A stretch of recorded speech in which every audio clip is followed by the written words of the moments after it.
자, 오늘은 이제 예수 그리스도의 생애 세 번째 시간, 이제 전기 갈릴리 사역에 대해서 한번 살펴보도록 하겠습니다. 자, 그 교환을 보시면요, 제가 밑줄을 쳐놨죠.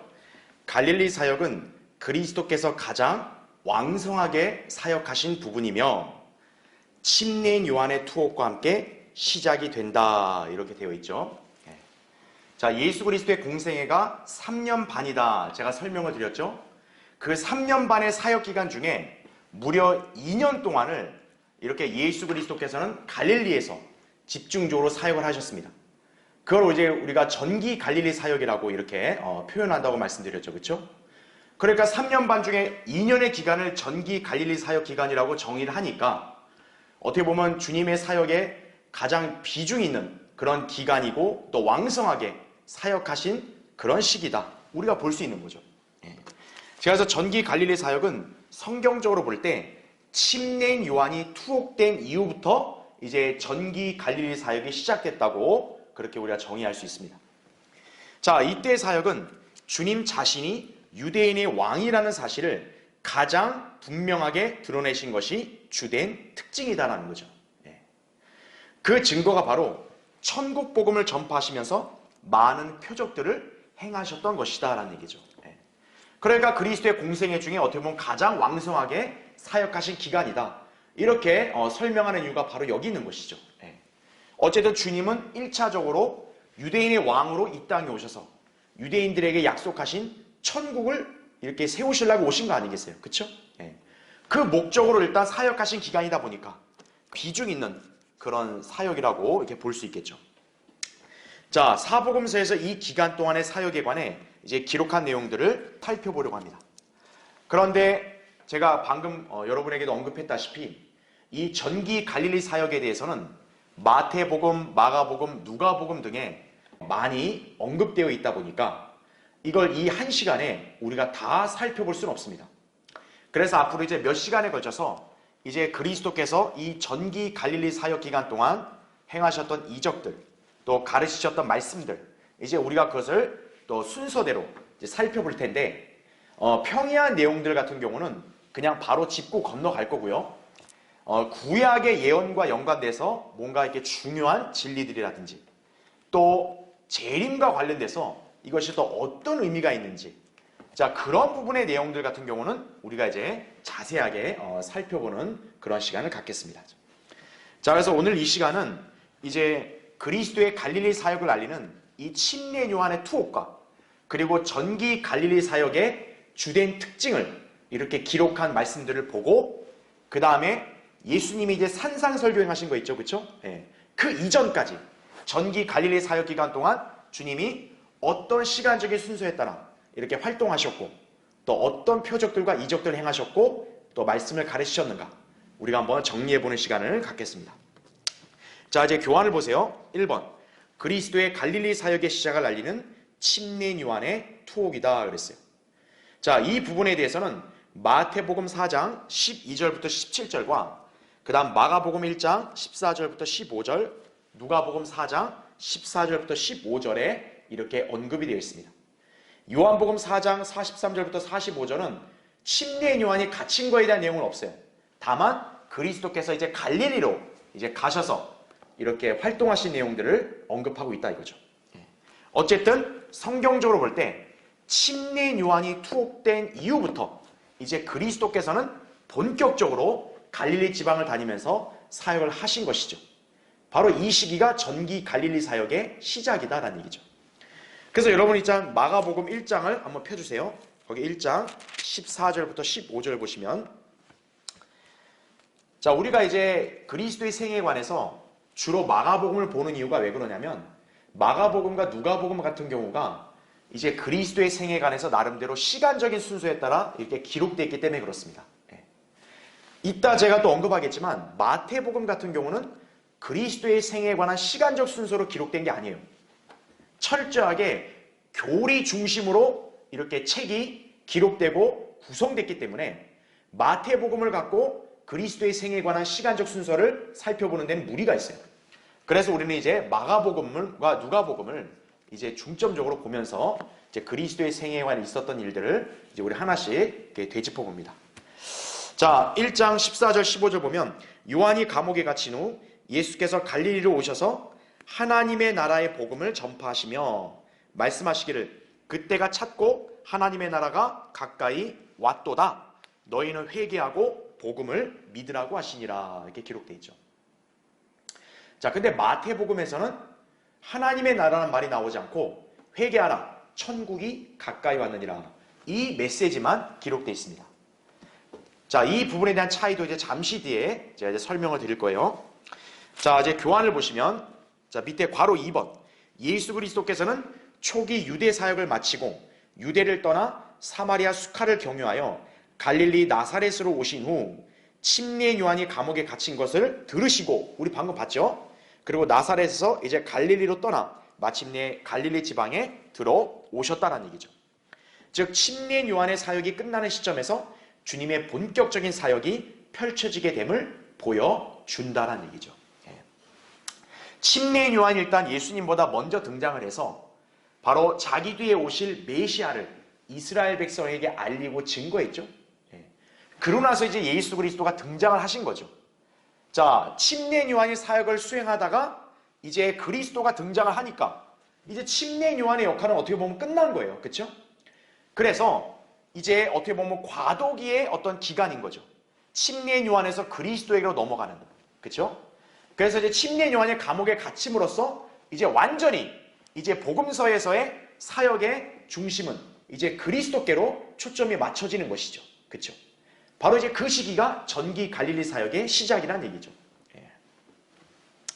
자, 괄호 3번. 요한복음을 제외한 복음서들은 예수 그리스도의 시험 이후에 초기 갈릴리와 유대 사역을 건너뛰고 바로 전기 갈릴리 사역을 기록하는데 그 시작점이 동일하게 요한이 감옥에 갇힌 후라고 기록함으로써 예수 그리스도를 증거하던 선두주자와 그리스도와의 과도기적인 시기가 끝나고 예수님의 본격적이고 활발한 사역을 집중해서 조명하고 있다 이거죠.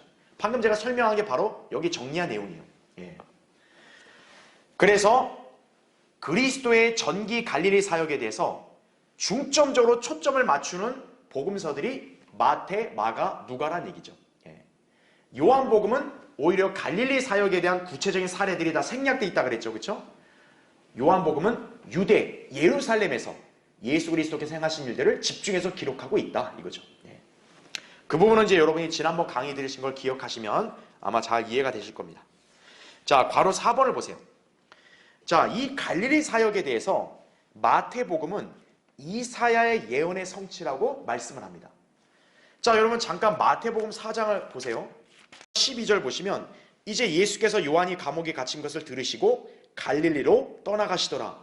방금 마가복음 1장 14절과 같은 내용이죠. 자, 13절, 14절, 15절 보면 나사렛을 떠나 스불룬과 납탈리 지경의 해변에 있는 카퍼나움에 가서 거하시니 이는, 자 보세요, 누구를 통해 말씀하신 것을 이루려 함이래요? 선지자 이사야다 이거죠. 말씀하시기를 요단강 저편 이방인들의 갈릴리 해변길의 스불룬 땅과 납탈리 땅아 흑암에 앉은 백성들이 큰 빛을 보았고 또 죽음의 땅과 그늘에 앉은 자들에게 빛이 빛이어도다 하셨느니라. 이렇게 기록되어 있죠. 자, 지금 이 구절은요 어디에서 인용을 한 것이냐면 이사야 9장 1절 2절에 기록된 예언의 말씀을 인용한 것이에요. 자, 성령께서는 그 구절을 바로 초림 때의 역사적인 사실에다가 적용을 하신 거란 얘기죠. 예. 왜 그럴까요? 왜 그것이 초림의 역사적인 적용이라 했고 제가 교리적인 적용이라는 말을 안 했을까요? 이사야 9장의 그 뒤에 문맥의 예언들은 모두 언제 성취될 예언들이냐면 재림 때 성취될 예언들이기 때문에 그런 거예요. 자, 그런데 왜 마태복음에서는 예수 그리스도가 갈릴리에 오셔서 이렇게 사역을 행하신 것에 대해 이사야 9장의 그 예언을 인용해서 적용했느냐 이거죠. 왜 그러냐면 그게 바로 성령님께서는 예수 그리스도가 실제 역사적으로 지금 갈릴리 땅에서 나타나시고 활동하시는 거잖아요. 그 부분에 관한 역사적인 사실을 이 구절을 인용해서 적용함으로써 알려주는 거죠. 그것이지 이사야 9장의 모든 예언들이 지금 여기에 성취됐다라고 말씀한 게 아니라는 얘기예요. 그렇게 오해하는 자들이 바로 초림과 재림을 구분하지 않는 대다수의 그 개신교계 그런 신학자들이나 또 성경 주석가들이나 또 후천년주의, 무천년주의 설교자들이 바로 그런 식으로 오해하고 있다는 얘기죠. 이사야 9장 1절 2절의 말씀이 여기 마태복음에 인용됐다 해가지고 9장의 모든 예언들이 다 여기서 성취된 거는 아니라는 점을 잘 우리가 유념해야 된다 이거죠. 자, 그래서 여기 잠깐만 보시면요. 자, 여기 보시면 자, 이사야 9장 1절부터 7절에 그 본문의 예언의 전반적인 내용들은 다 재림과 사실 연관되어 있습니다. 그래서 이사야 9장의 그 내용을 자세히 보면은 메시아에 관한 내용이 나오죠. 그쵸? 그 다음에는 뭐냐면 갈릴리 그 땅에 관한 내용이 나오고 그 다음에는 이방인들 즉 민족들이 그 빛을 즐거워한다는 말씀이 나와요. 자, 바로 이 부분에 대해서는 성령님께서는 마태복음에 그리스도께서 초림 때 갈릴리에 나타나시고 활동하신 그 역사적 사실에다가 이것을 인용하고 있다는 얘기죠.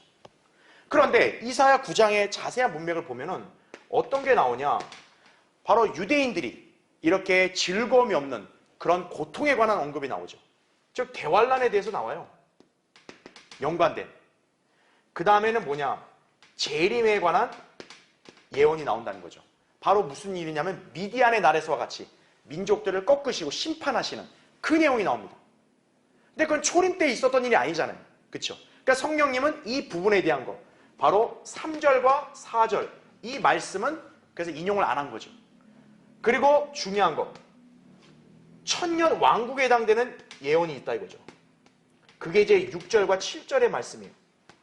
바로 여기에 뭐가 나오냐면 다윗의 보좌, 왕국 이런 말이 나온다는 얘기죠.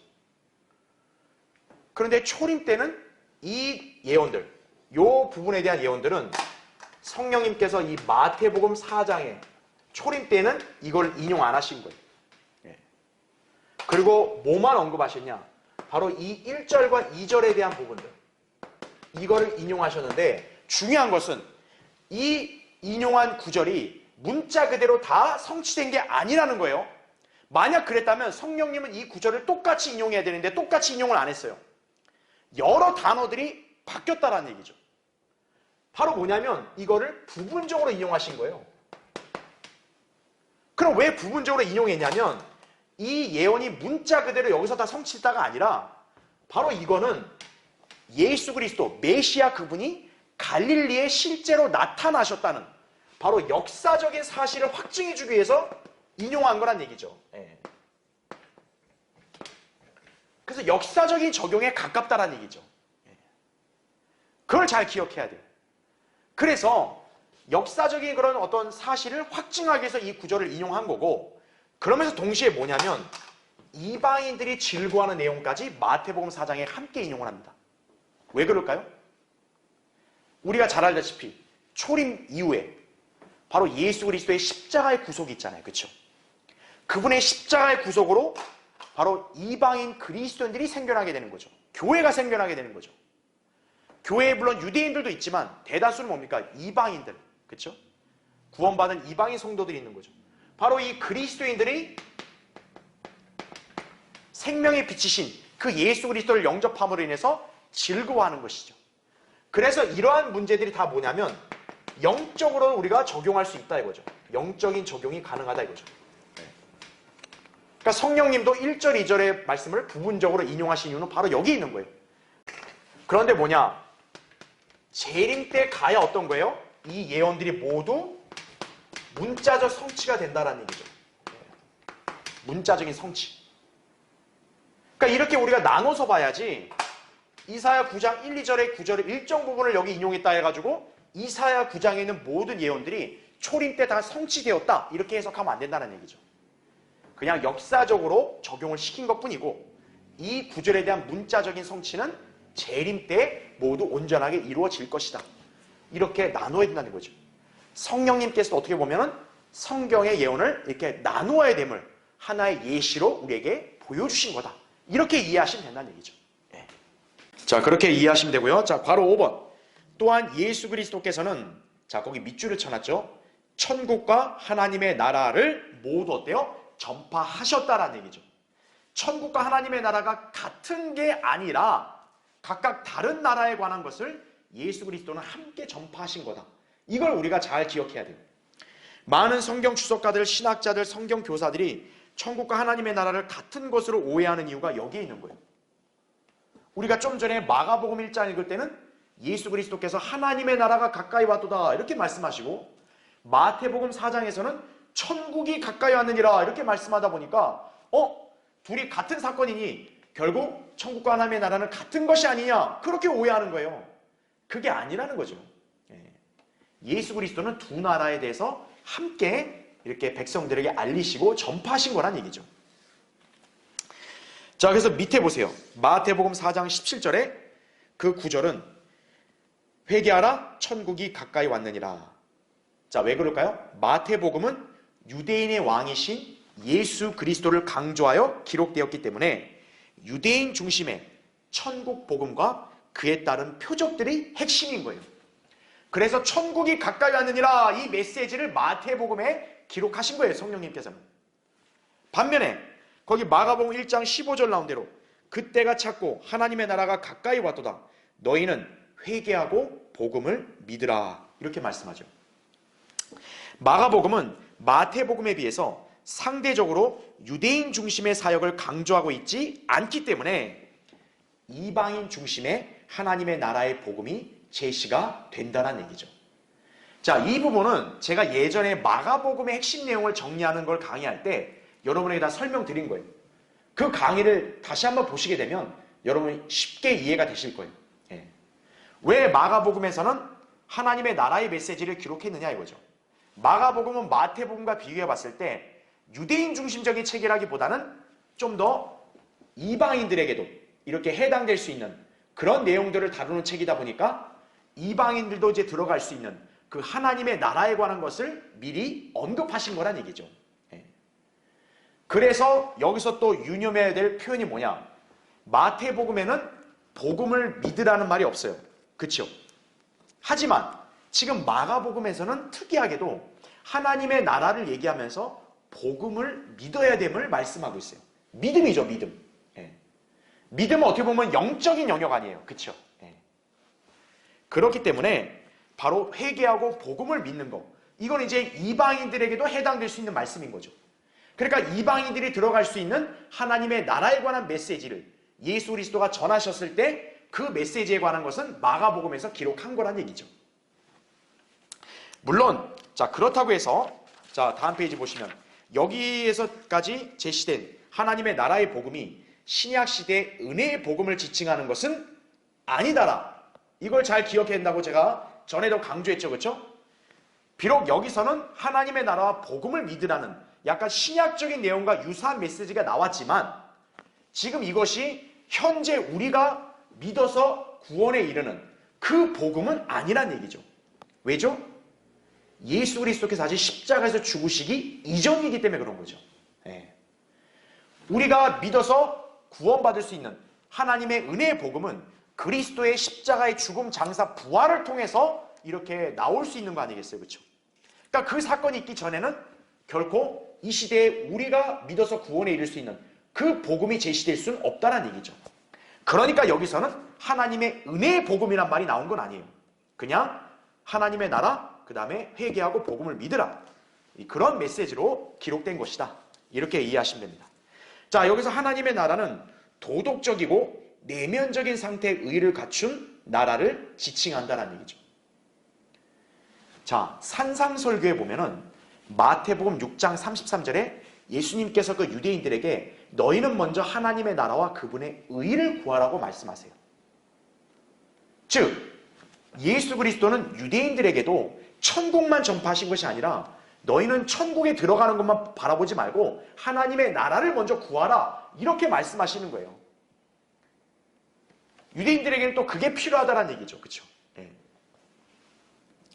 자, 예수님께서는 지상사역을 통해 유대인들에게 물리적인 왕국과 영적인 왕국을 그래서 함께 제시하신 것이다라는 얘기죠.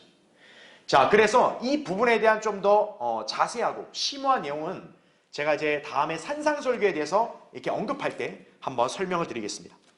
자, 이제 괄호 6번 보세요.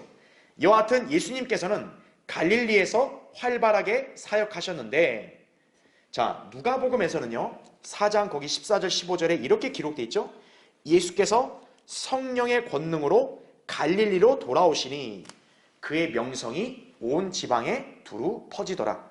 주께서 그들의 회당에서 가르치시니 모든 사람에게서 영광을 받으시더라, 이거죠. 갈릴리에서 예수 그리스도가 사역하실 때 분명히 이렇게 열매가 많았구나, 우리가 이걸 짐작해 볼 수 있는 거죠. 요한복음에서도 4장 45절에 이렇게 나와요. 그때 주께서 갈릴리에 오시니 갈릴리 사람들이 주를 영접하더라, 이거죠. 그러니까 그리스도께서 전기 갈릴리 사역을 하실 그 초기에는 바로 이렇게 많은 사람들이 호응을 했고, 그리고 또 열매도 있었다. 이제 우리가 이거를 살펴볼 수 있는 것이. 자, 이제 그러면 2번을 보겠습니다. 자, 이제 전기 갈릴리 사역의 사례들이에요. 자, 이제 우리가 나름대로 시간적인 순서에 따른 사례들을 이제 살펴볼 텐데, 오늘 이제 산상설교 이전까지 예수 그리스도께서 또 순서대로 어떤 그런 이적들을 행하셨고 또 가르치셨는가 살펴보겠습니다. 자, 먼저 요한복음 4장을 보세요. 요한복음 4장 45절에 제가 좀 전에 언급했던 거예요. 그때 주께서 갈릴리에 오시니, 이렇게 나오죠. 요한복음 4장은 예수님께서 이제 예루살렘과 유대 지방을 이제 거쳐서 이제 다시 갈릴리로 가실 때 사마리아를 거쳐서 가시는 그 중에 사마리아 여인과 조우하셔서 말씀을 전한 내용이었잖아요. 그렇죠? 그래서 이제 사마리아에서의 그런 활동을 마치시고 이제 갈릴리로 가시는 이제 그 내용을 기록한 거예요. 그래서 이제 46절 보시면 그 후에 예수께서 다시 갈릴리의 카나에 오시니, 이렇게 나오죠. 그러니까 이제 전기 갈릴리 사역을 이제 시작하시려고 할 때 이제 이 카나에서 이제 두 번째 기적을 행하신 내용이 요한복음에 기록되어 있다는 얘기죠. 바로 이게 뭐냐면 어떤 귀족의 아들을 치유하신 기적입니다. 그래서 46절 계속 보면 그곳은 물로 포도주를 만드신 곳이더라. 그곳에는 어떤 귀족이 있었는데 그의 아들이 카퍼나움에서 병이 들었더라, 이거죠. 우리가 요한복음 2장에 살펴봤듯이 갈릴리 카나 혼인잔치에서 예수 그리스도는 물을 포도주로 바꾸시는 첫 번째 기적을 하셨죠. 그리고 이 카나에서 이제 두 번째 기적을 하신 거다, 이걸 언급한 거예요. 자, 그 내용은 이제 동그라미 2번에 나오죠. 어떤 귀족의 아들이 카퍼나움에 있었어요. 그 귀족은 예수 그리스도께서 내려오셔서 그의 아들을 고쳐주시기를 바랬습니다. 근데 주님은 따라가지 않고 그냥 말씀만 하셨어요. 거기 50절에 이렇게 나오죠. 예수께서 그에게 말씀하시기를 가라, 내 아들이 살아났느니라고 하시니, 이거죠. 그런데 참 놀라운 거 뭐냐, 이 귀족이 예수님이 그냥 말씀한 그 내용을 그대로 믿고 그냥 갑니다. 어떻게 보면 이 귀족도 나름대로 참 믿음이 있는 거예요. 그렇죠? 그래서 거기 나온 대로 그 사람이 예수께서 자기에게 하신 말씀을 믿고 자기 길을 가니라, 이거죠. 그래서 이제 그가 내려가고 있을 때 종들이 이제 그를 만나서 소식을 전하는 거죠. 아들이 살아났나이다, 이거죠. 몇 시에 살아났냐? 어제 제 7시에 열이 떨어졌나이다. 그러니까 이 귀족이 그 시간이 바로 예수님께서 나에게 말씀하신 그 시간이구나, 바로 안 거죠. 자, 그런 기적을 이제 행하신 거고요. 그 다음에 이제 괄호 2번, 이제 두 번째 사례는 나사렛 회당에서 전파하시고 거부당하셨다, 이거죠. 자, 이제 예수 그리스도께서 갈릴리 카나에서 이 기적을 행하시고 그 다음에 이제 예수님은 나사렛 회당에 들어가셔서 먼저 거기에 모여있는 사람들에게 말씀을 전하십니다. 자, 그 사건은 누가복음 4장에만 언급되어 있어요. 자, 여러분 누가복음 거기 4장을 보시면요. 자, 거기 4장 16절 잠깐 읽을게요. 주께서 자라나신 나사렛에 오셔서 자신의 관례에 따라 안식일에 회당에 들어가서 성경을 읽으려고 서시더라, 이렇게 나오죠. 그렇죠? 자, 그러면서 거기 17절 보세요. 선지자 이사야의 책을 드리니 그 책을 펴시고 이같이 기록된 부분을 찾으시더라, 이거죠. 자, 마태복음에서도 예수 그리스도께서 이제 본격적으로 활동하시는 그 역사적 사실에 대해서 이사야 선지자의 예언을 성령이 인용하셨죠. 자, 지금 예수님도 지금 나사렛 회당에 모인 사람들에게 선지자 이사야의 글을 또 읽어줍니다. 자, 이사야의 책을 이제 예수님이 펼치고 나서 이제 어떤 장, 어떤 구절을 읽으세요. 자, 거기 18절 보면 주의 영이 내게 임하시니 이는 가난한 자들에게 복음을 전하게 하시려고 내게 기름을 부으심이라. 그가 나를 보내셨으니 이는 마음이 상한 자를 치유케 하시며 포로들에게 구원을 선포하고 눈먼 자를 보게 하고 짓밟힌 자들을 해방시켜주고 주의 기뻐 받으시는 해를 전파하게 하심이라고 하시고, 책을 어떻게 하셨대요? 덮으신 후 이거죠. 그것을 맡은 자에게 다시 주고 앉으시니 회당에 있는 모든 사람의 눈이 그에게로 주목되더라. 주께서 그들에게 말씀하기 시작하시어 이 성경이 오늘날 너희 귀에 이루어졌느니라고 하시니 이거죠. 이사야의 이 예언이 지금 예수님이 나사렛에서 책을 읽으신 그 당대에 이루어졌다, 예수님이 그렇게 선언하시는 거예요. 그럼 이게 이사야 몇 장 몇 절에 있는 말씀일까요? 성경 공부 열심히 하신 분들은 다 아실 거예요. 이사야 61장 1절과 2절 말씀입니다. 자, 이거는 굉장히 중요한 의미가 있기 때문에 한번 찾아볼게요. 이사야 61장. 자, 61장 1절과 2절을 볼 텐데, 자, 1절은 어떻게 보면 누가복음 4장 아까 우리가 읽었던 그 구절하고 거의 비슷하기 때문에 바로 넘어가고요. 2절 보세요. 주의 기뻐 받으시는 해를 선포하고 이렇게 나오죠. 자, 여기까지 분명 예수님이 읽었어요. 그렇죠? 그런데 그 뒤를 보세요. 우리 하나님의 복수의 날을 선포하며 모든 슬픈 자를 위로하고 이렇게 나오죠. 자, 방금 우리 누가복음 읽을 때는 우리 하나님의 복수의 날을 선포하며 이 말씀이 있었어요, 없었어요? 없었어요. 예수님께서는 기뻐 받으시는 해를 전파하는 것, 이 내용만 읽으신 다음에 어떻게 했어요? 책을 덮었다고 말씀합니다. 그러고 여기까지 오늘날 너희 귀에 이루어졌다 이렇게 말씀하고 있는 거죠. 그 얘기는 뭡니까? 바로 해를 선포하고 콤마 해놓고 뒤에 있는 복수의 날에 대해서는 그때 당시 이루어졌다 안 이루어졌다? 안 이루어졌다라는 얘기죠. 이것은 그 한 구절 안에서 바로 초림과 재림에 관한 예언이 함께 언급되기 때문에 경륜상 초림에 적용되는 부분만 읽으셨던 것이다라는 거죠. 자, 이것은 우리로 하여금 성경을 올바로 해석하는 체계, 곧 세대주의의 한 본을 보여주신 것이에요. 굉장히 그래서 중요한 본문인 거예요, 사실 이게. 예수 그리스도는 진정한 세대주의자신 거예요. 그러니까 오늘 덜 떨어진 그 기독교계 인사들이 세대주의를 이단이라 그러면 그 예수 그리스도를 모독하는 거예요. 자, 한번 여기 보겠습니다. 지금 누가복음 4장에 나사렛 회당에서 예수님께서는 이사야 61장 1절과 2절의 말씀을 자, 인용을 하시는데, 자, 이사야 61장 1절 2절은요 굉장히 좀 어려운 예언의 말씀이기도 해요. 왜냐하면 이게 어느 한 시대에 다 해당되는 예언이 아니라 섞여 있기 때문에 그래요. 방금 제가 설명했다시피 1절부터 해서 2절 앞부분, 그 다음에 2절 뒷부분, 즉 2절 한 구절 안에서도 이게 반으로 나뉜다라는 얘기예요. 그래서 이사야 61장 2절을 보면 콤마가 있다 이거죠. 그 콤마 하나로도 무려 이 간격이 얼마 벌어진 거예요? 2000년이 벌어지는 거예요. 자, 예수님께서는 이 1절과 2절 앞부분을 바로 초림 때 성취됐다 이렇게 선언하신 거예요. 그러니까 우리는 이걸 통해서 이사야 61장에서 이 예언은 1절과 2절 앞부분까지는 초림에 다 성취가 되는구나 이거죠. 그렇게 이해할 수 있는 거죠. 그런데 예수님께서는 이 뒷부분에 대해서는 언급을 안 했어요. 누가복음에서는. 왜요? 이거는 재림 때 성취될 예언이니까. 바로 이게 뭐냐면 초림과 재림, 분명히 하나님의 경륜이 다르죠. 그러다 보니까 시대가 나뉘죠. 즉 예수님께서는 성경의 예언을 어떻게 한 거예요? 나누신 거예요. 경륜과 시기에 따라서 어떤 거예요? 나누신 거란 얘기죠. 나눠서 적용한 거예요. 그래서 제가 아까 얘기한 대로 우리 예수님께서는 바로 세대주의자시다 이거예요.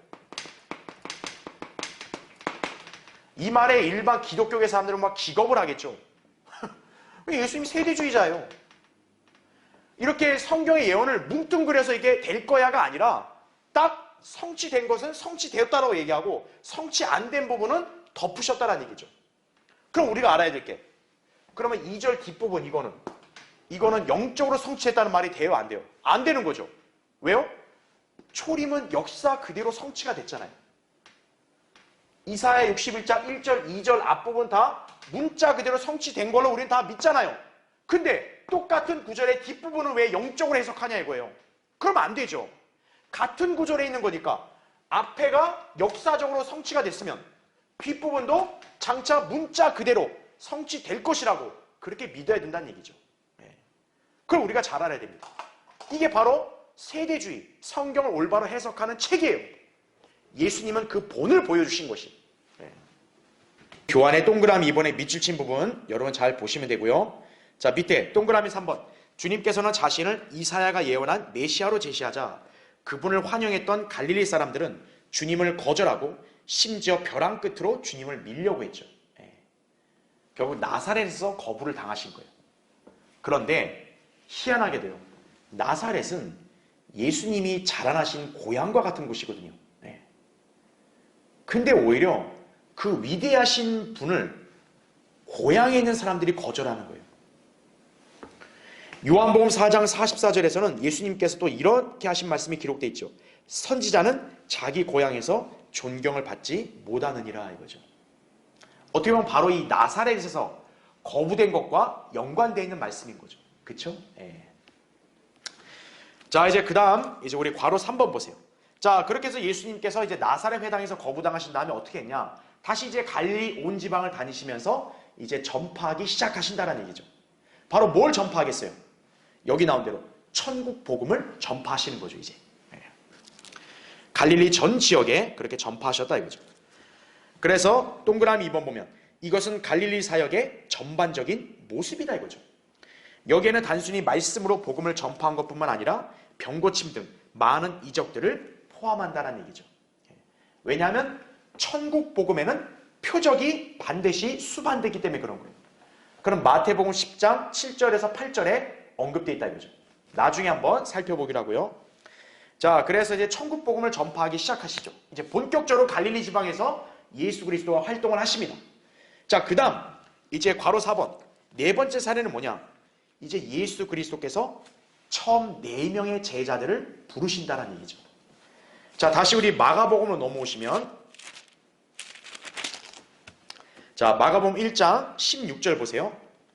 자, 아까 14절 15절이 이제 본격적으로 전파하시는 내용이었고, 자, 16절 주께서 갈릴리 해변을 걸어가시다가 시몬과 그 형제 안드레가 바다에 그물 던지는 것을 보셨으니 이는 그들이 어부임이라. 예수께서 그들에게 말씀하시기를 너희는 나를 따라오라. 내가 너희로 사람들을 낳는 어부가 되게 하리라고 하시니 그들이 즉시 그물들을 버려두고 주를 따라가더라. 주께서 거기서 조금 더 가시다가 세베대의 아들 야고보와 그의 형제 요한을 보셨는데 그들도 배 안에서 그물들을 깁고 있더라. 주께서 곧 그들을 부르시자 그들은 자기들의 아버지 세베대를 일꾼들과 함께 배에 남겨둔 채 주를 따라가더라. 이렇게 기록되어 있죠.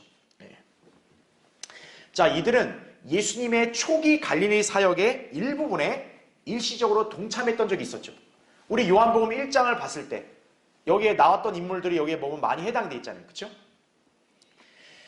자, 맨 밑에 동그라미 3번을 보세요.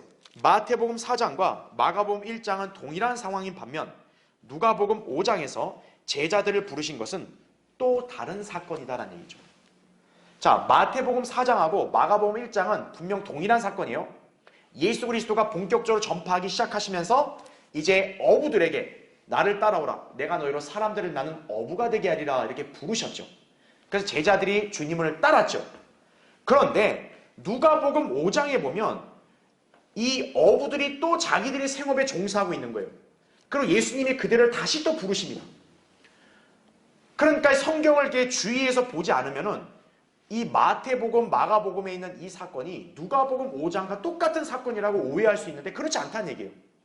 누가복음 5장에서 제자들을 부르신 사건은 그 이후에 한 번 더 있는 일이다. 이렇게 이해하시면 되는 거예요. 그 말인즉 마태복음과 마가복음에서 제자들이 부르심 받았을 때 예수님을 따랐지만 이들은 다시 생업으로 돌아갔다는 얘기죠. 그래서 누가복음 5장에 가서 예수님이 다시 한번 그들을 부르셔서 이제 그들이 온전히 따르게 된 것이다. 이렇게 이해하시면 되는 거예요. 자, 이제 그 다음 페이지 보시면요. 자, 이제 제자들을 부르셨고, 그 다음에 이제 괄호 5번, 다섯 번째, 카퍼나움 회당에서 안식일에 마귀들을 내쫓으신 이적을 행하셨다라는 얘기죠. 거기 마가복음 1장 21절 보시면요. 그리하여 그들은 카퍼나움으로 갔으며 주께서는 안식일에 곧장 회당으로 들어가서 가르치시니라. 사람들이 주의 교리에 놀라니 이는 주께서 가르치시는 것이 권위 있는 분 같고 서기관들과 같지 아니하기 때문이더라. 이렇게 말씀하죠. 자, 이제 예수님께서 카퍼나움의 회당에 들어가서 이제 안식일인데 가르치고 계신다 이거죠. 자, 그 뒤에 이제 내용이 나오지만 여기에 어떤 더러운 영을 지닌 사람이 발작을 해가지고 예수님에게 대항하고 막 소리 지릅니다. 그러니까 예수님이 결국 이 사람 안에 있는 그 더러운 영을 쫓아내시죠. 그렇죠? 예. 그 기적을 행하셨다 이거죠. 자, 거기 동그라미 2번 보시면 누가복음 4장 31절에는 나사렛 회당에서 있었던 일 이후에 카퍼나움으로 가셨다고 이렇게 말씀을 합니다. 이때 주님께서는 안식일에 카퍼나움 회당에서 가르치셨죠.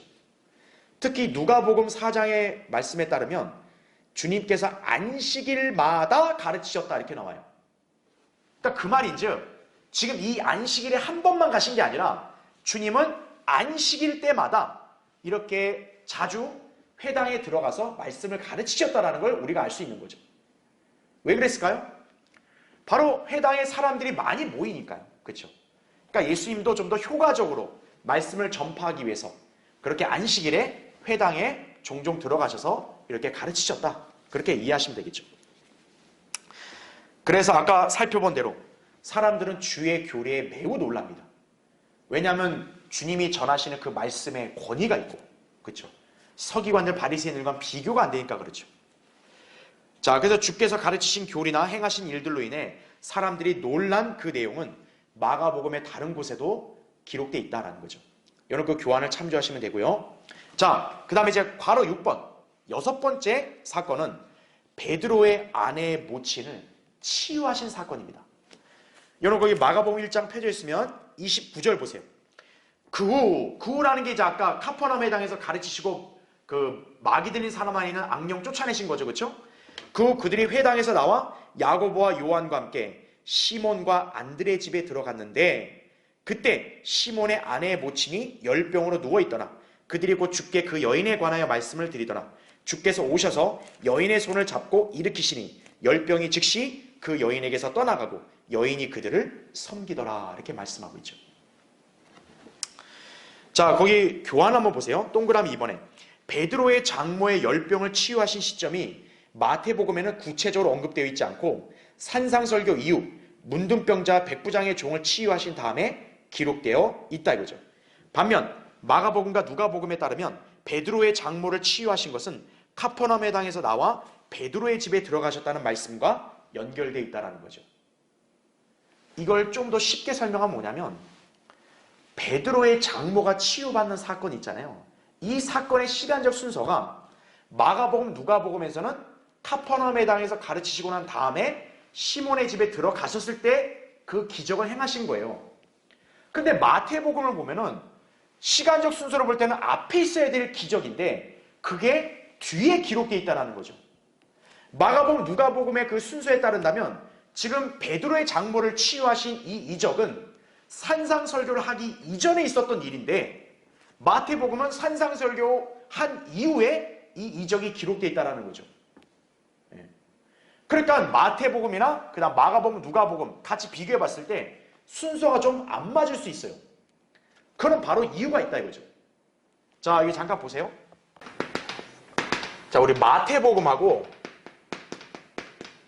마가, 누가복음 이 책들의 어떤 기록상의 성격 차이를 잠깐 설명을 드리면 마태복음은요, 책이 구성이 어떻게 되어 있느냐, 철저하게 이렇게 메시아의 홍보랑 왕국 중심으로 이렇게 교리를 기록하고 있다. 이렇게 여러분 이해하시면 되고요. 좀 글자가 좀 애매하네요. 교리를 기록하고 있다는 거죠. 다시 말하면 예수 그리스도의 생애를 똑같이 이렇게 조명하는 데 있어서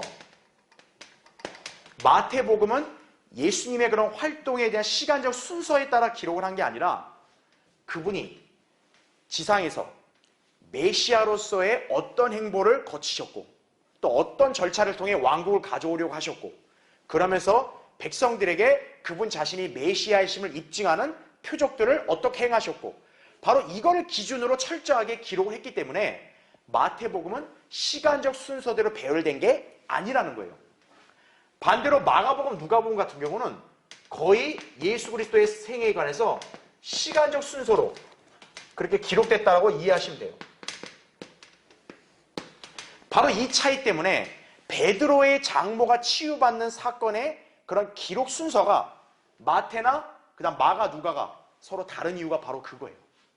마가, 누가는 철저하게 시간적 순서에 따라 배열을 한 건데 마태복음은 베드로의 장모가 치유받는 사건이 산상설교한 그 이후로 이렇게 배정이 된 거죠.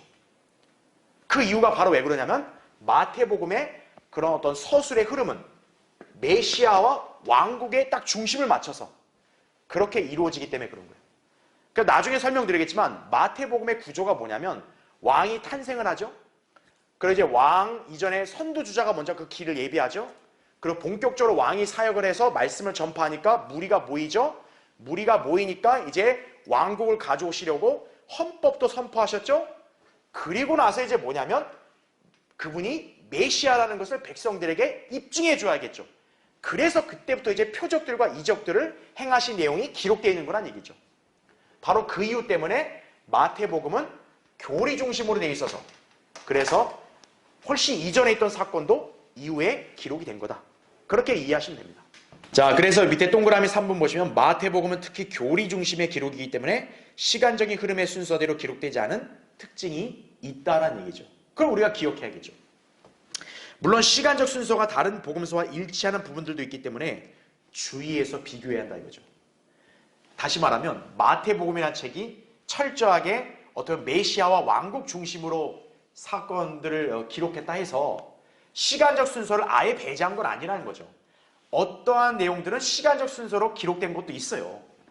그러니까 그거는 우리가 마가복음, 누가복음과 상호 비교해서 이해해야 된다는 얘기죠.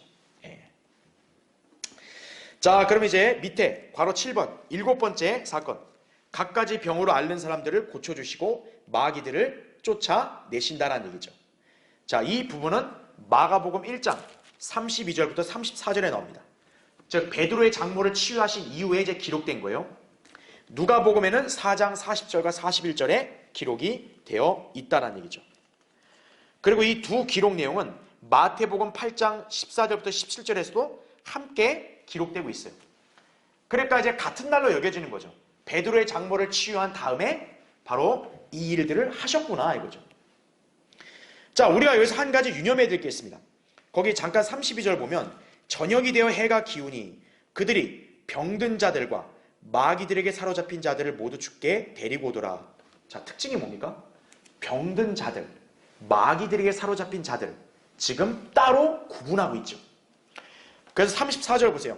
그때 주께서 갖가지 병으로 앓고 있는 많은 사람을 고쳐주시고 많은 마귀들을 쫓아내시니라 이렇게 말씀하고 있죠. 제가 왜 이 부분을 읽었냐면 질병으로 앓고 고통당하고 있는 것이 모두 마귀에게 사로잡힌 것은 아니라는 거예요. 즉 질병 들린 거하고 마귀 들린 거하고는 철저하게 구별할 수 있어야 된다는 얘기입니다. 그런데 일부 이 몰지각한 사람들은 이렇게 질병으로 고통을 당한 것이 다 마귀 들린 걸로 그렇게 해석을 해요. 대표적으로 로마 카톨릭이나 몇몇 개신교회들이 그렇게 해석한다 이거죠. 막 질병으로 괴로워하고 있으면 지금 마귀에게 지금 고통당하고 있는 거다. 다 그렇게 해석한다 이거죠. 그런데 꼭 그것이 아니라는 거죠. 물론 어떤 정신병이나 이런 다른 내면적인 병들은 마귀에 의해서 사로잡혀서 고통받는 경우도 있습니다. 그런데 모든 질병들이 다 마귀에게 사로잡혀서 이렇게 고통받는 것은 아니라는 얘기죠. 그렇기 때문에 예수님께서도 이적을 행하실 때 질병으로 고통받는 자, 마귀들에게 사로잡힌 자 각각 따로따로 치유하셨다라고 그렇게 기록되어 있는 것이에요. 우린 그걸 잘 구분할 수 있어야 됩니다. 그렇죠? 자, 그 다음에 이제 괄호 8번 8번째 순서. 이른 아침에 기도하시고 온 갈릴리를 두루다니고 전파하시고 마귀들을 쫓아내셨다라는 거죠. 거기 마가복음 1장 이제 35절 바로 그 내용입니다. 이른 아침 아직 동이 트지도 않았는데 주께서 일어나 밖으로 나가 한적한 곳으로 가셔서 거기서 기도하시더라 이렇게 말씀하고 있죠.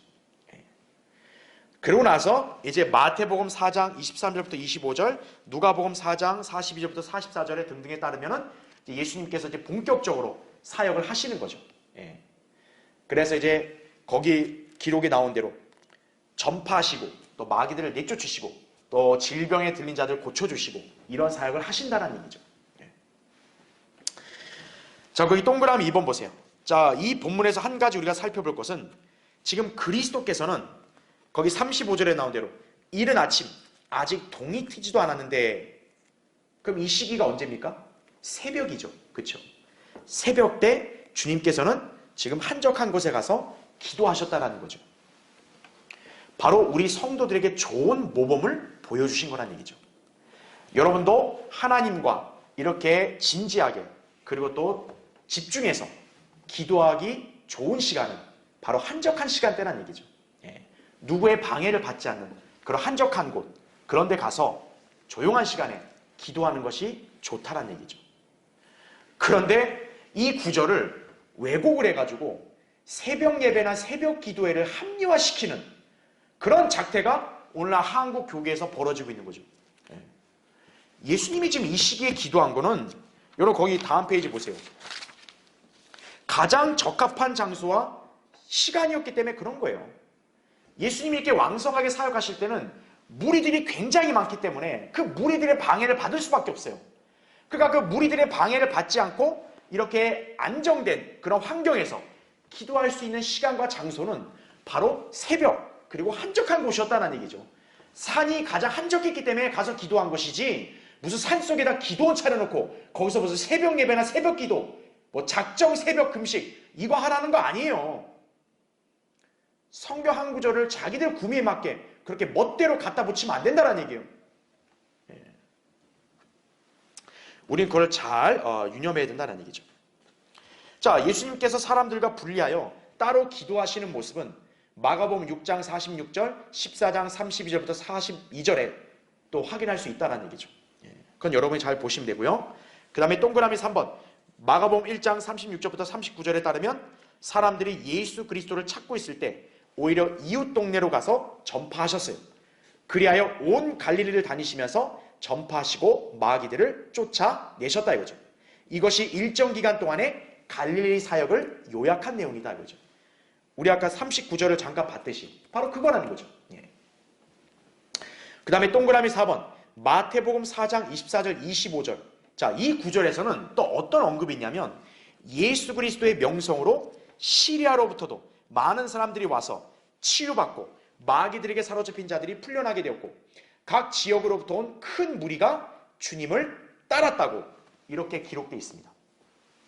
자, 그러니까 마가복음에서는 그게 자세한 언급이 없었지만 마태복음에서는 지금 예수님께서 이렇게 말씀을 가르치시고 전파하시고 또 많은 이적들을 행하시니까 큰 무리들이 지금 예수님 앞으로 다 모인 것입니다. 바로 그게 마치 뭐를 연상하게 하냐? 지금 왕국 아래 민족들이 백성들이 모여있는 그 모습이 연상되는 것이죠. 바로 이때 예수 그리스도는 왕국의 통치 기틀이라 할 수 있는 헌법, 산상설교를 그래서 그때 전파하시는 거예요. 그게 마태복음 5장부터 산상설교가 나오는 것이에요. 자, 그 부분도 제가 다음에 설명을 드리고요. 자, 그럼 이제 괄호 9번 이제 9번째 순서 처음 내 제자들을 다시 부르신 사건이다 이거죠. 자, 이게 갈릴리 사역을 이렇게 하고 나서 예수님께서는 다시 이제 어업에 종사하고 있는 그 제자들에게 가셔서 지금 어부일을 하고 있는 그들을 다시 부르신다 이거죠. 그게 이제 누가복음 5장에 나오는 내용이에요. 잠깐 누가복음 5장 보면요.